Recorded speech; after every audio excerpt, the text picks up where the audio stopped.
I am back. तो ये 2021 की पहली वीडियो होने वाली है हमारी, और सबसे पहले आप सबको हैप्पी न्यू ईयर। और सॉरी भी कहना चाहूँगा कि काफ़ी टाइम से कोई वीडियोस नहीं आ पा रही थी। रीज़न बीइंग हमारा ऑफलाइन जो काम है वो थोड़ा बड़ा हुआ था, इसलिए हम वीडियो नहीं बना पा रहे थे। और एक और छोटा सा कारण और है कि हमारे व्यूज़ बहुत कम आ रहे हैं। मैं पिछले दिनों एनालिटिक्स चेक कर रहा था तो बहुत कम व्यूज़ हो चुके हैं। पता नहीं आप लोग पसंद नहीं कर रहे हो हमारे कंटेंट को, या फिर हम ऐसा कंटेंट नहीं बना पा रहे जिससे आप एंटरटेन हो पा रहे हो, या फिर ज़्यादा इंफॉर्मेटिव कंटेंट नहीं बना पा रहे हैं। तो अगर ऐसी कोई शिकायत आपको है तो प्लीज़ यार कमेंट बॉक्स में लिख दीजिए कि हम क्या इम्प्रूव कर सकते हैं, क्यों हमारे व्यूज़ कम आ रहे हैं। प्लीज़ हमें एक बार ज़रूर बताइएगा।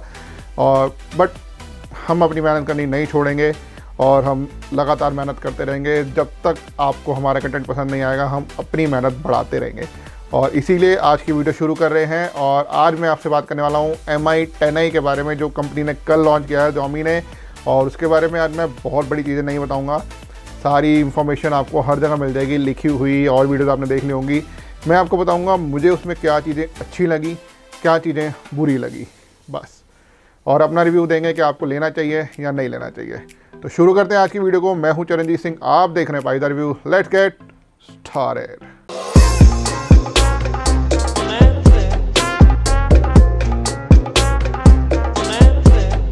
हाँ जी, तो कल Xiaomi ने Mi 10i लॉन्च कर दिया है इंडिया के अंदर, और इसके अंदर 3 वेरिएंट निकाले गए हैं, 6+64GB, 6+128GB और 8+128GB। पहली बात तो ये मुझे समझ नहीं आता कंपनी 64GB वाला वेरिएंट क्यों निकालते हैं। 64GB में कुछ भी नहीं हो सकता है। आप आजकल की जो एप्लीकेशन है हमारी वो इतनी भारी भारी आ रही हैं, किसी भी चीज़ को ले लो, किसी भी एप्लीकेशन को ले लो, 64GB तो ऐसे भर जाएगा।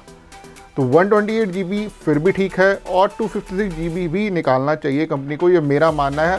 सिर्फ Xiaomi से शिकायत नहीं है, सारी कंपनी से शिकायत है मेरी कि 256GB वाला वेरिएंट ज़रूर निकालें। कुछ कंपनी दे रही हैं तो बहुत अच्छी चीज़ है, क्योंकि OnePlus ने दिया है, Xiaomi ने इसके अंदर कोई रखा ही नहीं है, वेरिएंट ही नहीं रखा 256GB वाला। तो ये मुझे समझ नहीं आया, क्योंकि काफ़ी लोग आजकल चाहते हैं कि 256GB वेरिएंट इनबिल्ट कंपनी दे और वो उस फ़ोन को ख़रीदें।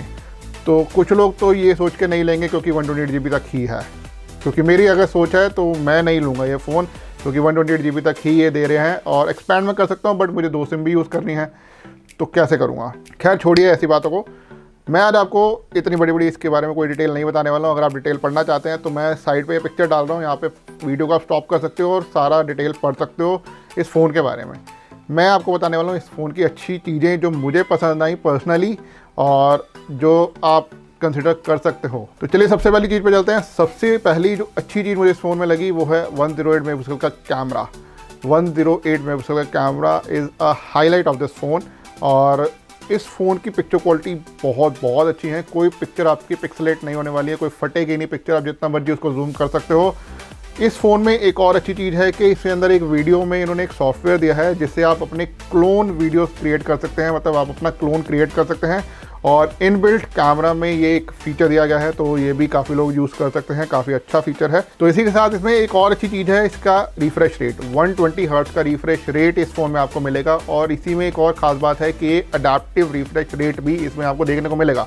मतलब अगर आप मूवी देख रहे हो तो रिफ्रेश रेट को थोड़ा कम कर देगा, और अगर आप कोई गेम्स खेल रहे हो तो वो रिफ्रेश रेट को बढ़ा देगा, और नॉर्मल यूज़ के लिए नॉर्मल रख देगा। तो इससे क्या होगा, इससे आपके फ़ोन की जो परफॉर्मेंस है वो बहुत ज़्यादा इंक्रीज़ हो जाएगी और बैटरी भी आपकी बचेगी। तो ये एक बहुत अच्छा फीचर है, ये आर्टिफिशियल इंटेलिजेंस का फीचर है, इस फ़ोन में आपको देखने को मिल रहा है। और अगली जो चीज़ मुझे अच्छी लगी वो है इसका प्रोटेक्शन। गोरिल्ला ग्लास प्रोटेक्शन इसमें इन्होंने फ्रंट में भी दी है और बैक में भी दी है। और बैक में एक और अच्छी खास चीज़ है कि पीछे इन्होंने मैट फिनिश दी है।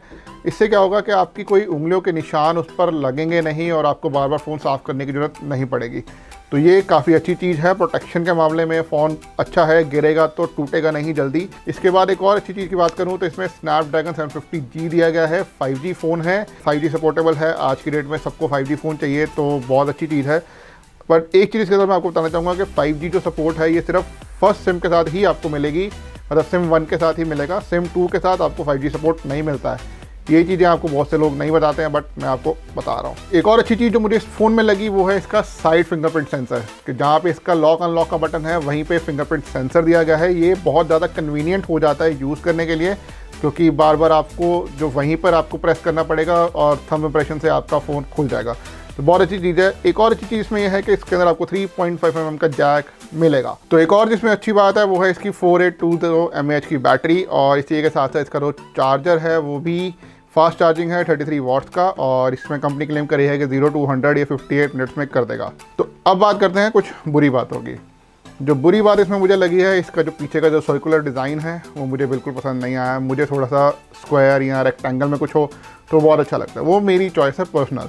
ये मैं बुरी बात नहीं कह सकता, क्योंकि हो सकता है काफ़ी सारे लोगों को ये पसंद आ रहा हो, सर्कुलर डिज़ाइन बहुत अच्छा लग रहा हो। जो दूसरी बुरी चीज़ है इसके अंदर वो है इसकी IPS डिस्प्ले। आजकल सारी कंपनी एमोलेड में जा रही हैं और काफ़ी अच्छी डिस्प्ले दे रहे हैं, बट IPS डिस्प्ले दे रहे हैं, ये इस प्राइस रेंज में मुझे समझ नहीं आया।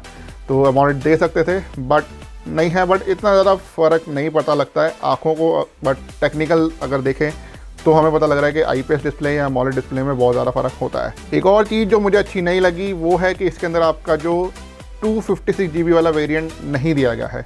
आज की डेट में 256 GB इज़ अ मस्ट, और किसी भी फ़ोन में इंटरनल 256 GB होना बहुत ज़्यादा ज़रूरी हो चुका है, क्योंकि आज की डेट में पिक्चर्स जो हो गई, वीडियोज़ हो गई, उसकी जो स्पेस है बहुत ज़्यादा यूटिलाइज होती है, क्योंकि मेगापिक्सल बढ़ते जा रहे हैं, वीडियो में 4K 5K आ गया है, 8K आ गया है, तो उस पर जो हम शूट करते हैं तो वो बहुत ज़्यादा स्पेस कैरी करता है।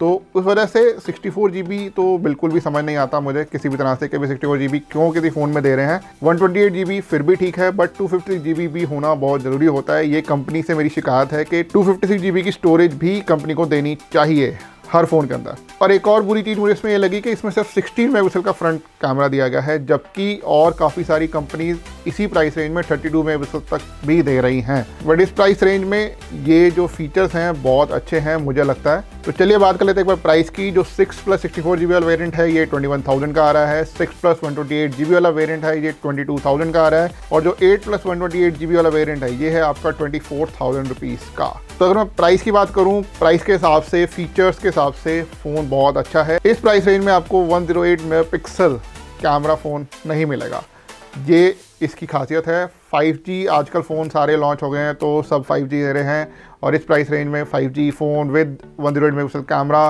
120 हर्ट्ज़ की रिफ्रेश रेट, बहुत अच्छा फ़ोन है। मेरी तरफ से आप ले सकते हैं, इस प्राइस रेंज में बहुत अच्छा है। 6+64 GB वाला वेरिएंट मत लेना कभी भी, सीरियसली लेना है तो 128 GB या फिर 8 GB + 128 GB ही लेना, ठीक है। तो ये है हमारा रिव्यू। तो अगर आपको हमारी आज की वीडियो पसंद आई हो तो प्लीज़ यार लाइक कर देना, शेयर कर देना, कमेंट कर देना, और प्लीज़ यार थोड़ा सा प्यार दो, हमारी फैमिली को थोड़ा और बड़ा करो। आपसे मिलेंगे अगली वीडियो में, तब तक के लिए do whatever you want to do man, see you.